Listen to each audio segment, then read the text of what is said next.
In today's video, I'm going to teach you how to calculate the mode in your dataset using a simple formula in your spreadsheet software. Let's dive right in and make sense of your data in an easy, streamlined way. To get started, open your spreadsheet software and locate the dataset you'd like to analyze. This could be anything from a few cells to an entire column full of data points. The mode, as you might know, is the value that appears most frequently in your dataset.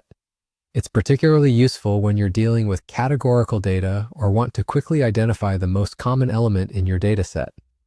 Once you've identified the part of your spreadsheet that interests you, click on an empty cell where you'd like the mode result to appear. Here's where the magic happens. Begin by typing the equal sign, which is the key to unlocking any formula. It's like ringing the doorbell to say you're ready to use a function. After the equal sign, type mode and open a parenthesis. This tells the software you are ready to start defining the range of data you're interested in. Now click and drag your cursor to select the cells or the column of numbers you're working with.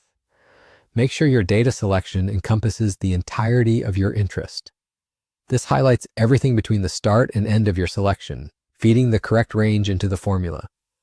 Once your selection is complete, close the parenthesis to finalize the range within the formula. At this point, your formula might look something like L mode A1 A10 10, assuming your data is in that range.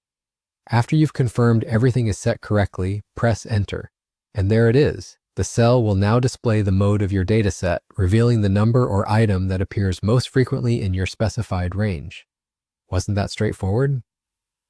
Understanding and using the mode is a great way to gain insights into the patterns hidden within your data. It can help you make informed decisions, whether you're working on business analytics, academic research, or just trying to understand trends in everyday numbers. Before we wrap up, let me offer a quick tip. If your dataset contains multiple modes, meaning there are multiple numbers that appear with the same highest frequency, some versions of spreadsheet software might just return the first mode they encounter. Depending on the complexity of your data, you might need additional functions to handle multiple modes, but this should cover you for simpler datasets. That's about it for today's tutorial. I hope you found this guide helpful and straightforward. Don't forget to like the video and subscribe for more easy-to-follow tutorials that help make data management a breeze.